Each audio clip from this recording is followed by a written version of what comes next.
தள்ளுபடி அத்தனை பேரும் அல்லம்படி 6 முதல் 60% வரை ஆடி தள்ளுபடியுடன் super Saravana stores, Chennai, Madurai, Kovai. Opinion Tamil பார்வையாளர் அனைவருக்கும் வணக்கம். நான் உங்கள் யாசேர். 2026 தேர்தலில் பெரும்பான்மை பெறாத தாவேகா ஆட்சி அமைப்பதற்கு ஆதரவு கொடுத்த கூட்டணி கட்சிகள் எதை சொல்லி ஆதரவு கொடுத்தாங்க? ஆளுநர் ஆட்சி வருவதை தடுப்பதற்காகவும் குடியரசுத் தலைவர் ஆட்சி முறை நடைமுறைக்கு வந்துவிடக் கூடாது என்பதும், கவர்னருடைய ஆட்சி தமிழ்நாட்டில் திணிக்கப்பட்டு பாரதிய ஜனதா கட்சி ஆட்சி வேரூன்றி விடும் என்ற பரவலான பேச்சு தொடர்ந்து தமிழ்நாட்டில் நிலவியது. தமிழ்நாட்டில் ஆளுநர் ஆட்சி வந்துவிடக் கூடாது, அப்படி வந்துச்சுன்னா அது பாஜக ஆட்சியாக இருக்கும், அதனாலதான் தாவேகா ஆட்சி அமைக்க நாங்கள் ஆதரவு கொடுக்கிறோம் அப்படின்றது தான் கம்யூனிஸ்டுகள்ல இருந்து, பிசிகாவில இருந்து, முஸ்லீம் லீக்ல இருந்து அனைத்து கட்சிகளும் சொன்ன காரணம். ஆனால் இன்னைக்கு தமிழ்நாட்டில் நடப்பது தாவேகா ஆட்சியா ஆளுநருடைய ஆட்சியா? தமிழ்நாட்டில் ஆளுநருடைய ஆட்சி தான் நடக்குது அப்படின்றத சபாநாயகர் போட்ட ஒரு கையெழுத்து இன்னைக்கு உறுதிப்படுத்தியிருக்கு. வெறும் அவர் போட்ட அந்த கையெழுத்தில் மட்டுமல்ல, களத்திலுமே தமிழ்நாட்டில் ஆளுநர் ஆட்சி தான் நடக்குதா அப்படின்ற கேள்வியை எழுப்பியிருக்கு. இதை பற்றி தான் இந்த வீடியோவில் விரிவாக பார்க்க போகிறோம். இந்த வீடியோவை முழுமையாக பாருங்க. மறக்காமல் என்னுடைய ஒப்பீனியன் தமிழ் சேனலை சப்ஸ்கிரைப் பண்ணிக்கோங்க.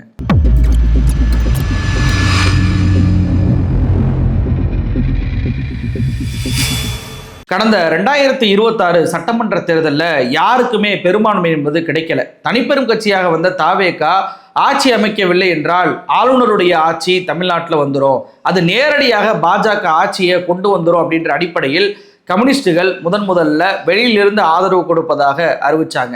அதனைத் தொடர்ந்து விசிகா, முஸ்லீம் லீக் உள்ளிட்ட கட்சிகளும் தாவேகா ஆட்சி அமைக்க வெளியிலிருந்து ஆதரவு கொடுப்பதாக அறிவிச்சாங்க. இதன் பின்பு தான் ஆளுநர்கிட்ட போய் விஜய் அவர்கள் தான் ஆட்சி அமைப்பதற்கு உரிமை கோரி ஒரு கடிதத்தையும் கொடுத்தார். ஆனால் இன்னைக்கு தமிழ்நாட்டில் மக்களால் தேர்வு செய்யப்பட்ட ஒரு தாவேகா ஆட்சி நடக்குதா, இல்லை ஒன்றிய அரசால் அனுப்பப்பட்ட ஒரு அதிகாரியுடைய ஆட்சி நடக்குதா அப்படின்னு சொல்லி கேட்டால் ஆளுநருடைய ஆட்சி தான் நடக்கிறது அப்படின்றத டே 1ல இருந்து தாவேகா மீண்டும் நிரூபிச்சுக்கிட்டே இருக்கிறாங்க. விஜய் அவர்கள் சிஎம் ஆக பதவியேற்கக்கூடிய அந்த விழாவில் வந்தே மாதரம் பாடலை முதலில் பாடி தமிழ்தாய் வாழ்த்த 3வதுக்கு தள்ளினாங்க இந்த தாவேகா அரசு. டே 1லேயே ஆளுநர் நினைத்தது தமிழ்நாட்டில் நிறைவேறுச்சு. இந்த டே 1 மட்டும் கிடையாது, தமிழ்நாட்டுக்கு என்று சட்டமன்றத்திற்கு என்று ஒரு மரபு இருந்துச்சு. அந்த மரபையும் ஆளுநர் உரை வாசிக்க வேண்டும் என்பதற்காகவே மாற்றி அமைக்கப்பட்டு தேசிய கீதம் ஆளுநர் உரைக்கு முன்பே பாடப்பட்டுச்சு. இதை பார்த்த ஆளுநர் நான் அளவில்லா மகிழ்ச்சியோடு இருக்கிறேன் அப்படின்னு சொல்லிட்டு அறிக்கை விடக்கூடிய அளவுக்கு சட்டமன்றத்துடைய மரபு என்பது மீறப்பட்டுச்சு இந்த தாவேகா ஆட்சியில். இது மட்டும் இல்லை, இன்னைக்கு தமிழ்நாட்டுடைய பட்ஜெட்டை நாங்கள் ஆகஸ்ட் 5ஆம் தேதி வெளியிட போகிறோம் அப்படின்னு சொல்லிட்டு ஒரு அறிவிப்பை வெளியிட்டிருக்கிறாங்க. அந்த அறிவிப்பிலுமே தமிழ்நாட்டில் ஆளுநர் ஆட்சி தான் நடக்குதா அப்படின்ற கேள்வியை எழுப்பியிருக்கு. அந்த செய்தி குறிப்பை உங்களுக்கு காட்டுறேன் பாருங்க. இதில் திமுக ஆட்சியில் பட்ஜெட் தாக்கல் பண்ண போவதை எப்படி அறிவிச்சிருக்கிறாங்க. இத்தனாம் தேதி பட்ஜெட் என்பது கூட போகிறது, பேரவையில் தாக்கல் செய்யப்பட போகிறது, இதுதான் டைம் அப்படின்றது தான் திமுக ஆட்சியில் வெளியான செய்தி குறிப்பில் இடம்பெற்றுச்சு. இப்போ தாவேகா ஆட்சியில் வெளியான அந்த செய்தி குறிப்பை உங்களுக்கு காட்டுறேன் பாருங்க. இந்த செய்தி குறிப்பை பார்த்தீங்க அப்படின்னா இத்தனாம் தேதி இத்தனை மணிக்கு பட்ஜெட் என்பது தாக்கல் பண்ணுவோம் அப்படின்ற மாதிரி இல்லை. என்ன போட்டிருக்கிறாங்க? 2026ஆம் ஆண்டு ஆகஸ்ட் மாதம் 5ஆம் நாள் புதன்கிழமை அன்று பேரவைக்கு அளிக்க வேண்டும் என்று மாண்புமிகு ஆளுநர் அவர்கள் நாள் குறித்துள்ளார்கள் அப்படின்ற வார்த்தை என்பது சேர்க்கப்பட்டிருக்கு. இப்போ திமுக ஆட்சி, தாவேகா ஆட்சி இரண்டையும் ஒப்பிட்டு உங்களுக்கு காட்டுறேன்.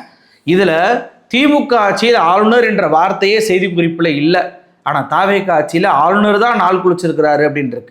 ஒரு பட்ஜெட்டை எப்போது தாக்கல் செய்ய வேண்டும் அப்படின்றத தமிழ்நாடு சட்டமன்றம் முடிவு பண்ணோம், முதலமைச்சர் முடிவு பண்ணுவார். ஆனால் இங்கே முதலமைச்சருக்கு பதில் ஆளுநர் தான் நாள் குறிச்சிருக்கிறார், ஆளுநர் தான் பேரவைக்கு பட்ஜெட்டை கொடுக்க சொல்லியிருக்கிறார் என்பதை போல வெளியாகி இருக்கிறது செய்தி குறிப்பு. வெறுமன செய்தி குறிப்பை மட்டும் வெளியாகலை, சபாநாயகராக இருக்கக்கூடிய ஜேசிடி பிரபாகரே இந்த அறிவிப்பை செய்தி குறிப்பை வாசிச்சே காட்டுறாரு மீடியாக்கள் கிட்ட. அப்போ பட்ஜெட் என்பது இங்கே ஆளுநர் தான் தேதி குறித்து தாக்கல் செய்ய வைக்கிறார் அப்படின்றத வெளிப்படையாக காட்டுது தாவேகா அரசாங்கம். வெறுமன நிர்வாகத்தில் மட்டும் இல்லைங்க, களத்திலையும் கூட தாவேகா ஆட்சி என்பது நடக்கலை, ஆளுநர் ஆட்சி தான் நடந்துகிட்டு இருக்கு அப்படின்றது தான் நிரூபிக்கப்பட்டு கொண்டே இருக்கு.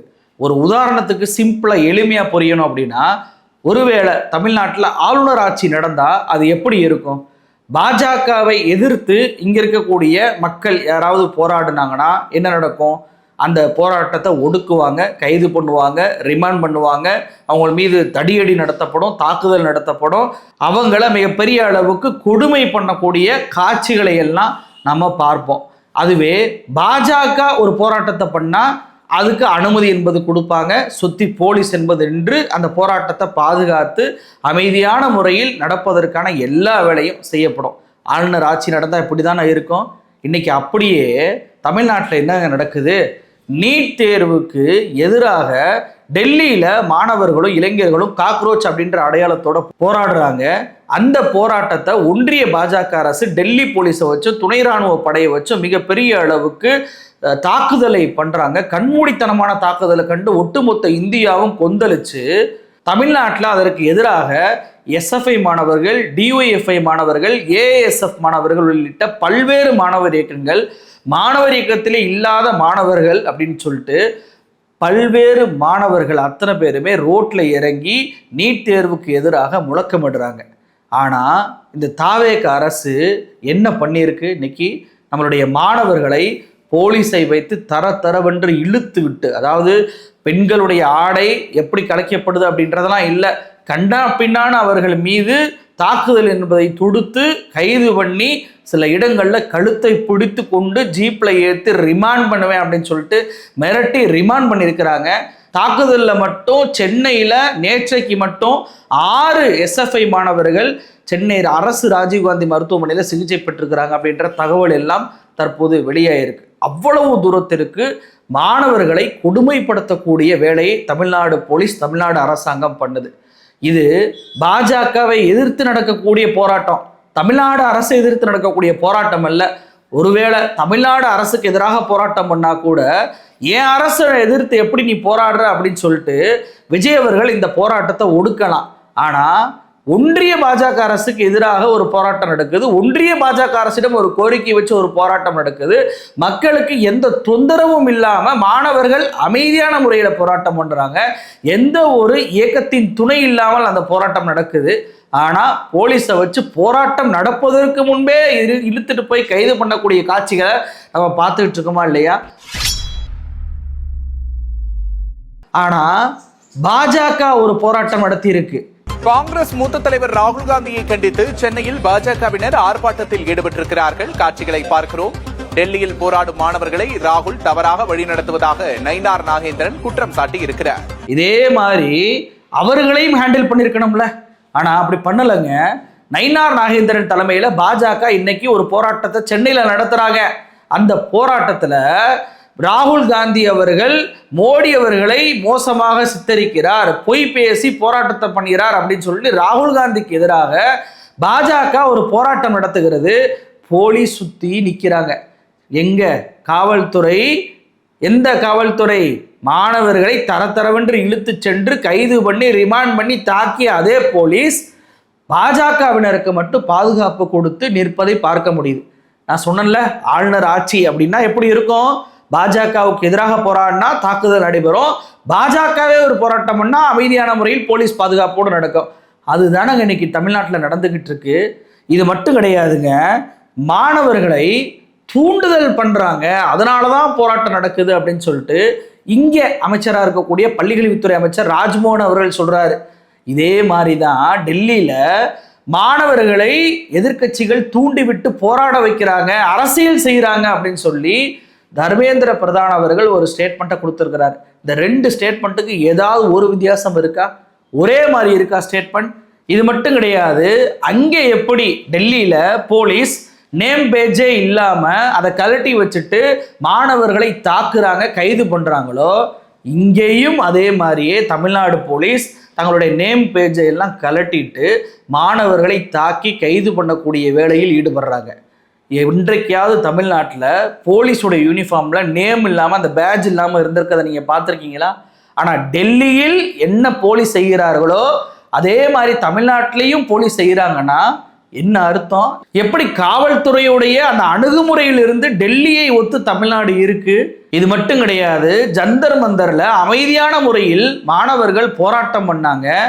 அவர்களை அடிக்க சொல்லி கைது பண்ண சொல்லி டெல்லி போலீஸ் என்னென்னமோ பண்ணிக்கிட்டு இருக்கிறாங்க. ஆனால் மோடி அவர்கள் பார்லிமெண்ட்ல இருந்து நேராக கிளம்பி வீட்டுக்கு போனார், மாணவர்களை பற்றி எதுவுமே பேசாம. இங்கே என்னங்க நடக்குது? நடு ராத்திரியில மாணவர்கள் அவ்வளவு தூரத்திற்கு இரவு என்றும் பாராம ஒன்று கூடி போராட்டத்தை கொடுக்குறாங்க. டெல்லியில் இருக்கக்கூடிய மாணவர்களுக்கு ஆதரவாக குரல் எழுப்புறாங்க, நீட் தேர்வுக்கு எதிராக குரல் எழுப்புறாங்க. ஆனா நம்மளுடைய முதலமைச்சர் நேற்றைக்கு இரவுல அரசு அதிகாரிகளை வைத்துக்கொண்டு ஜனநாயகன் படத்தை பார்த்திருக்கிறார்.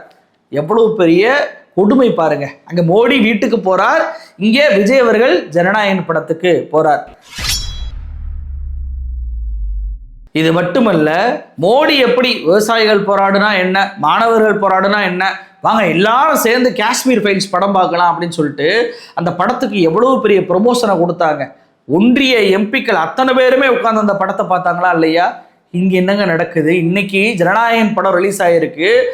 பட்ஜெட்டோடைய ஆய்வு கூட்டம் என்பது நடக்க வேண்டியது இருக்கு தலைமைச் செயலகத்துல. அந்த தலைமைச் செயலகம் இன்னைக்கு வெறிச்சோடி போயிருக்கு. எல்லா அமைச்சர்களும் நேராக போய் தியேட்டரில் உட்காந்து குமுறி குமுறி அழுதுகிட்டு இருக்கிறாங்க.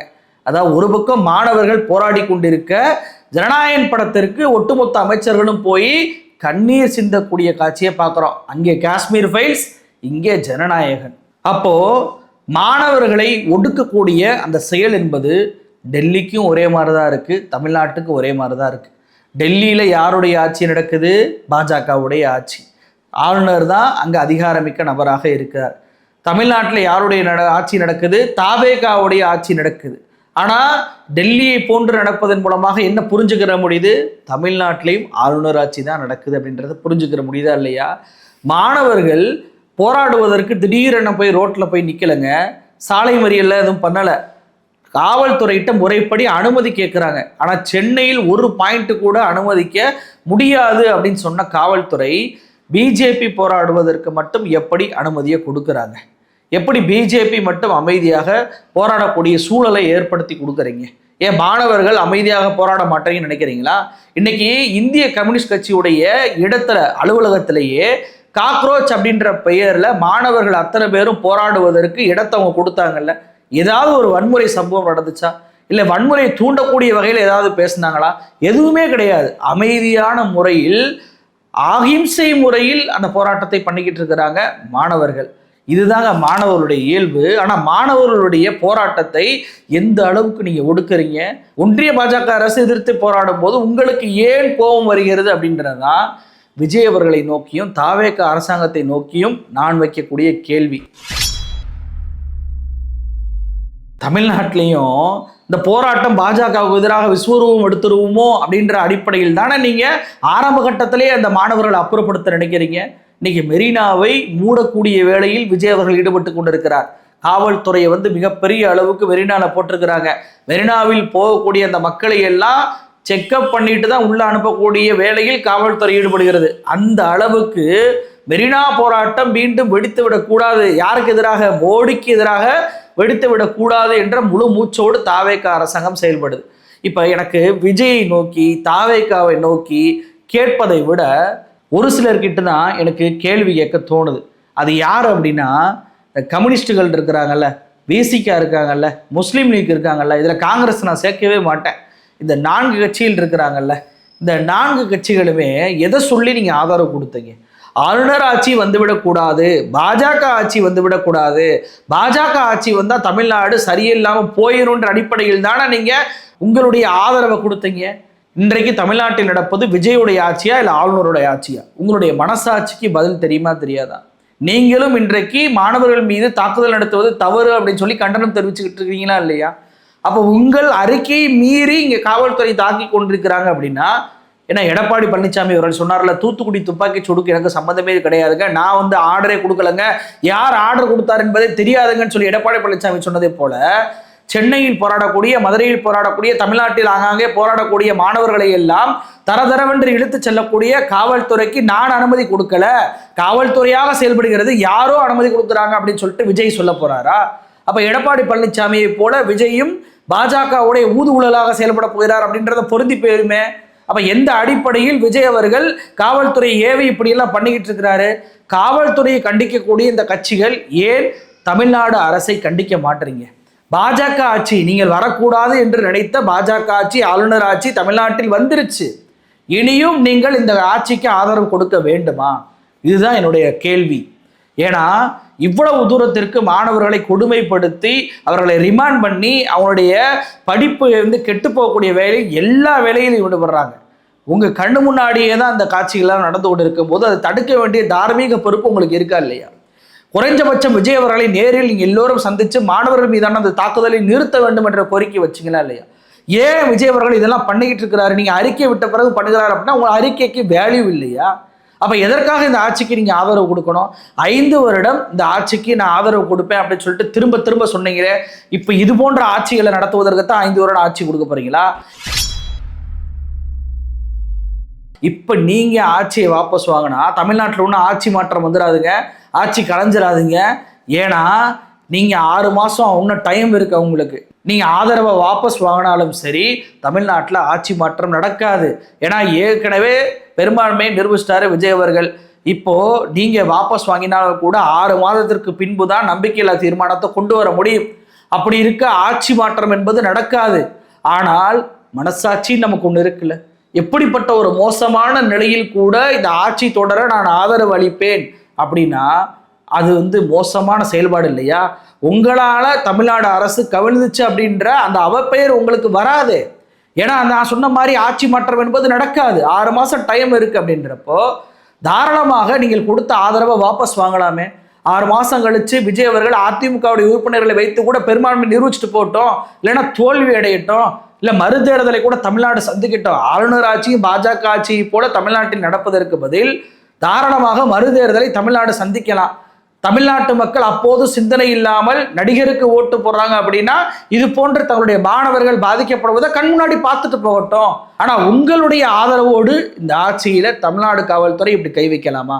இன்னைக்கு காவல்துறை கையில் லத்தி எடுத்து அடிக்கிறாங்கல்ல, மாணவர்களை தூக்கி சொல்றாங்கல்ல, ஒவ்வொரு அடியிலும் உங்களுடைய ஆதரவு, உங்களுடைய பங்கு என்பது இருக்கு அப்படின்றதாங்க யதார்த்த உண்மை. உங்களுடைய ஆதரவு இல்லைன்னா அந்த ஆட்சி நடக்காது. உங்களுடைய ஆதரவு இல்லைன்னா காவல்துறைக்கு அதிகாரம் என்பது விஜய் அவர்கள் கொடுத்திருக்க மாட்டார்ல. அப்போ உங்களுடைய ஆதரவு இப்படி நடக்குது. அப்போ இப்படி நடக்கக்கூடிய சம்பவங்கள்ல அத்தனையிலுமே உங்களுக்கும் பங்கு இருக்கு அப்படின்றத உறுதிப்படுத்துதா இல்லையா? இந்த பங்கு உங்களுக்கு தேவையா? உங்களுடைய ஜனநாயகத்துடைய போராட்டம் இவ்வளவு ஆண்டு காலம் நீங்கள் மக்களுக்காக உழைத்தது அத்தனையும் வீணடிக்கப்படுகிறது. இதை வேடிக்கை பார்த்து நகர்ந்து விட போறீங்களா? ஆட்சியை கவிழ்த்த அந்த பெயர் உங்களுக்கு ஏற்படாது. ஆனால் இப்போது நீங்கள் ஆதரவை வாபஸ் வாங்கினீங்கன்னா தான் நீங்க மாணவர்கள் பக்கம் இருக்கிறீங்கன்ற அர்த்தம் இல்லையா? மாணவர்கள் மீது தடியடி நடத்துவதையாவது குறைஞ்சபட்சம் தடுத்து நிறுத்துங்க. உங்களால் அது முடியுமா? உங்க அறிக்கையை விட்டு விஜய் அவர்கள் ஏற்கவில்லை என்ற போது உங்களால் அது முடிந்தால் கண்டிப்பாக நீங்க தாராளமாக ஆட்சிக்கு ஆதரவு கொடுங்க. எந்த மாணவர்களும் இங்கே தாக்கப்படக்கூடாது. மாணவர்கள் அமைதியான முறையில் போராட்டம் பண்ணி ஆகணும். அப்படி போராட்டத்தை எதிர்ப்பை இந்த டைம் விட்டால் நமக்கு நீட் தேர்வை எதிர்க்கக்கூடிய அந்த நீக்கக்கூடிய வாய்ப்பு என்பது கிடைக்காது. காலம் காலமாக ஒவ்வொரு ஆண்டும் நம்ம தமிழ்நாட்டு பிள்ளைகளை இழந்து கொண்டிருக்கிறோம். அனிதால ஆரம்பிச்சது இப்போ நீட் தேர்வு எக்ஸாம் நடந்த போதும் கூட மாணவ பலி என்பது தமிழ்நாட்டில் நடந்துகிட்டு தானே இருக்கு. அப்ப இது மிகப்பெரிய ஒரு அரிய வாய்ப்பு. இந்த வாய்ப்பை பயன்படுத்தினாதான் நீட் தேர்வை அகற்ற முடியும் என்ற அடிப்படையில் ஒரு மாணவர்கள் போராட்டம் பண்றாங்கன்னா அதற்கு நீங்கள் ஆதரவு கொடுக்கணும். ஆதரவு கொடுக்குறீங்க. அந்த ஆதரவு தமிழ்நாடு அரசு ஒடுக்கக்கூடாத ஒரு ஆதரவாக இருக்கணும்.